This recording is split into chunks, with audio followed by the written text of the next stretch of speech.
أعوذ بالله من الشيطان الرجيم. بسم الله الرحمن الرحيم. خذ العفو وأمر بالعرف وأعرض عن الجاهلين. وإما ينزغنك من الشيطان نزغ فاستعذ بالله إنه سميع عليم. سورة الأعراف میں شروع کرے ہو. کدی سورت کی بنیادی طور باندې درې مسئلے ذکر کی دي. یو مسئلہ تسلی جناب رسول اللہ صلی اللہ علیہ وسلم کا کدی باندې واقعات حضرت موسیٰ علیہ الصلوۃ والتسلیمات ذکر کولا. دیما مسئلہ چې د الله د حکم تابعداریو کوي کدی باندې واقعات حضرت آدم علیہ الصلوۃ والتسلیمات او د ابلیس ذکر کولا. دیما مسئلہ توحید وا هغه باندې د انبیاء علیهم السلام واقعات ذکر کول. ان ولی الله الذي نزل الكتاب.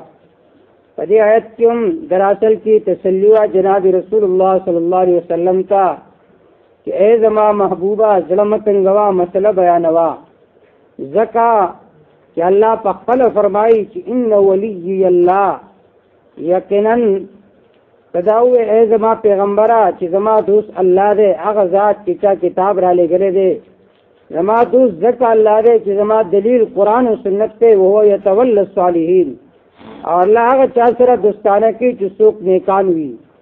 ندی وجن عمر بن عبدالعزیز رحم اللہ مبارک کی راضی یا نه چا تپوسو کو کتا خپل اولاد د پارا صفات کړي استاد مرد نواز نو حضرت عمر بن عبدالعزیز رحم اللہ تو فرمایل کچرتا زما اولاد بدوی فاسقان و فاجران وی نو فلن اكون ظهيرا للمجرمين. لہذا زد اکار نکوم خپل اولاد د پارا مال او دولت پاتې کم نو دا به امدادي شم د پارا د مجرمانو زکه به زما نیما او زما په مال او مال باندې با زما زامن مزي کوي شراب به پسکی اور گناہ به مات ملوي او کچرت زما اولاد نیک وي نو الله په خپل فرمایي ان ولي الله الذي نزل الكتاب وهو يتولى الصالحين. چاکی چې صلاح موجود وي څوک چې نیکان وي الله داغه دوست دی نو زما هیڅ پروا نشته کہ زما اولاد نیک وي الله بوله ورکي.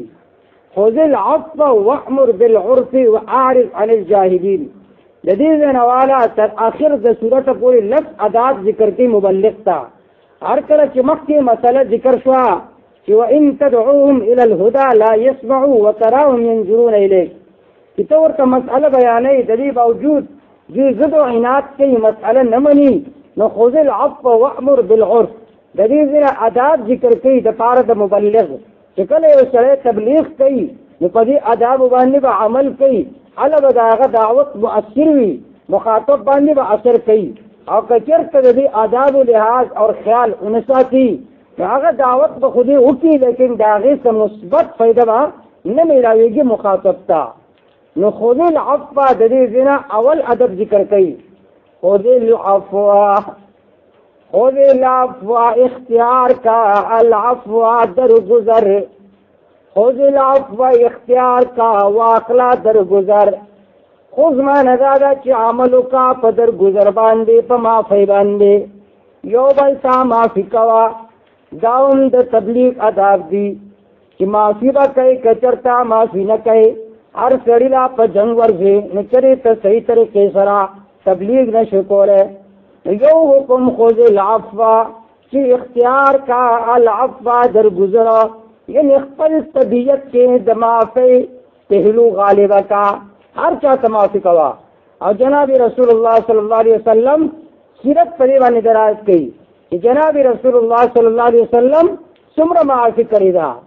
یوزل جناب رسول اللہ صلی اللہ علیہ وسلم پہ یو غزائی کی دے پروکتے ادھے یو باندے چرازی تور راری بلد ونینا اور نبی علیہ السلام پسینی باندی کینی اور وہی ورطا میں امنعو کمینی سوک دے کتاب اخلاص کی زمانہ سورہ وسر لاس کرا نبی علیہ السلام ورطا فرمائی اللہ چې کله لفظ د الله نبی علیه السلام فرمایل چې الله به مخلاص وي، نو د دې دومره زور او طاقت و چې د هغه باندې چې د لاس هغه توره ارتاو شوه د یېرې د لاسه نبي علیه السلام هغه توره راواغسته او د هغه په خېټه باندې کېناست.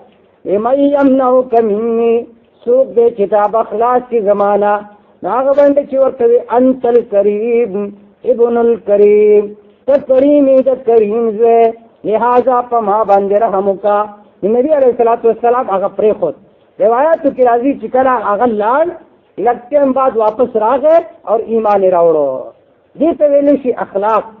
دارنګې د سمامه روایت به تاسو اورېدلی، بخاري ذکر کړی دی چې سمامه بن اسال هغه یو قاتلو صحابه ونیول، په مسجد نبوي کې وتړل.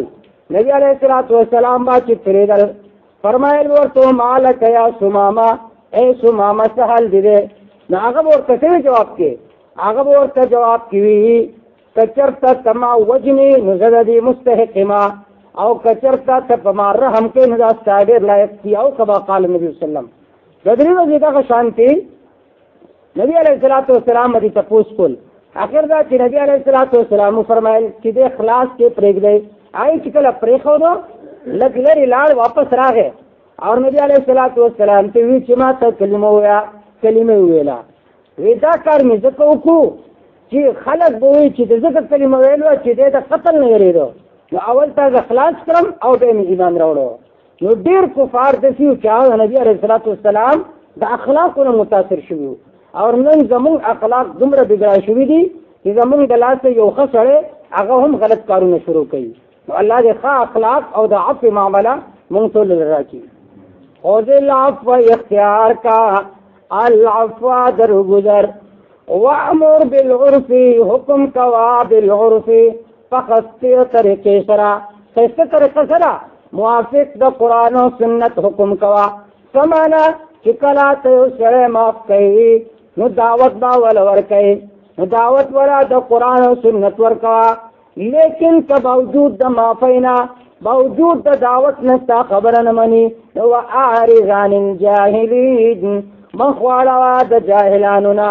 سورة الفرقان کې آیت نمبر 62 کې راځي وَإِذَا خَاطَبَهُمُ الْجَاهِلُونَ فَقَالُوا سَلَامًا. د عباد الرحمن صفات داسې دي چې کله جاهلان ورسره مخاطب کېږي هغوی ورته وایي سلاما. سلام معنی دا ده زما څه نه کېږي، بس ته په ضد او عناد باندې ولاړې، مثلا نه منې لهذا مه منه. وَأَعْرِضْ عَنِ الْجَاهِلِينَ، مخ واړوه د جاهلانو نه. یو ادب ذکر کړو خذ العفو درگزر کوا، دویم ادب ذکر کو وامر بالعرف خسته طریقې سره حکم کوا، دریم ادب ذکر کو واعرض عن الجاهلین، مخ واړوه د جاهلانو نه. واما ينزغنك من الشیطان نزغ فاستعذ بالله. په دې آیت کې څلورم ادب ذکر کوي چې کله انسان دعوت ورکوي نو چې مخاطب نه مني نو انسان لا غیر شعوري طور باندې غوسه راځي.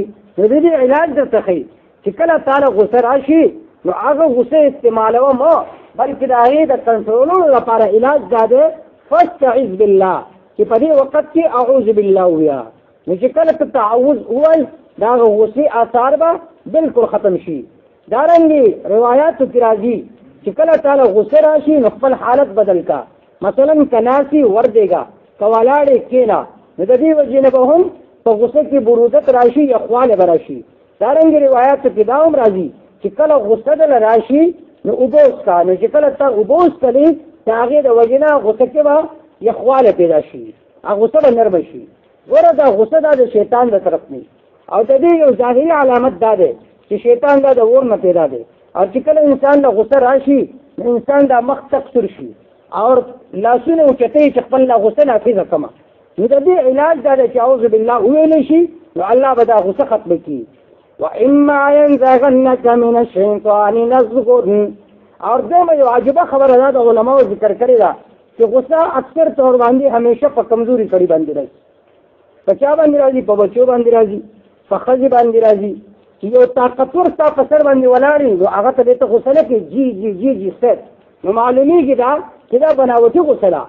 وَإِمَّا يَنزَغَنَّكَ مِنَ الشَّيْطَانِ کچرتا ورسیگی تاتا من الشیطان دا شیطان دا طرفنا نزغن سوسوسا ستنگا فاستعذ باللہ پس پنا غوڑا پا اللہ سرا انہو سمیع علیم یکنن دا اللہ اوریدن کرے اشارہ دی خبر تاستا اعوذ باللہ من الشیطان الرجیم وی دی کلمے لرا اللہ اوریدن کرے علیم پوہ دستا دزغپو حالت باندے دانا چی پتیو باندے اعوذ باللہ وی او دی پمانا باندے نا پوئے گی دی وجہ نظری آیت دلان دی سراج المنیر والے لکلی علامہ خطیب شربینی رحم اللہ چی بھائی یواز ذکر لفظی تا کافی نہیں رہے چی پتیو باندے وی اللہ اللہ اللہ پمانا باندے نا پوئے گی نداستا پتیو باندے اثر نکی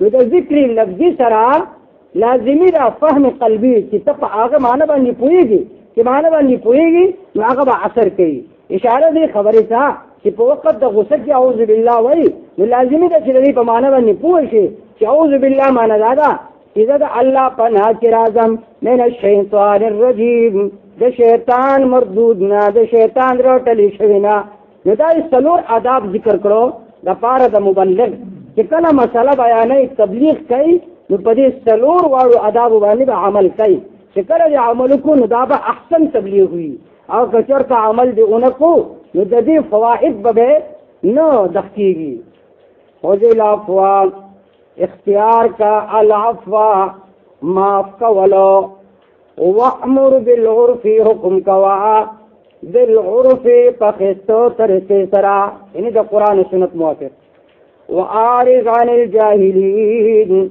مخوالوات جاهلاننا وإما ينزغنك من الشيطان فكرت ورسيقي تاتا دا شيطان دا طرفنا نزغ فوسوسا فاستعذ بالله فاسفنا غلا فعلا سرا من الشيطان الرجيم إنه سميع عليم يكن دا الله تعالى سمیع اوریدن کے استاسو دعا لرا علیم پوہ دستاسو دزرو پہ حالت باندے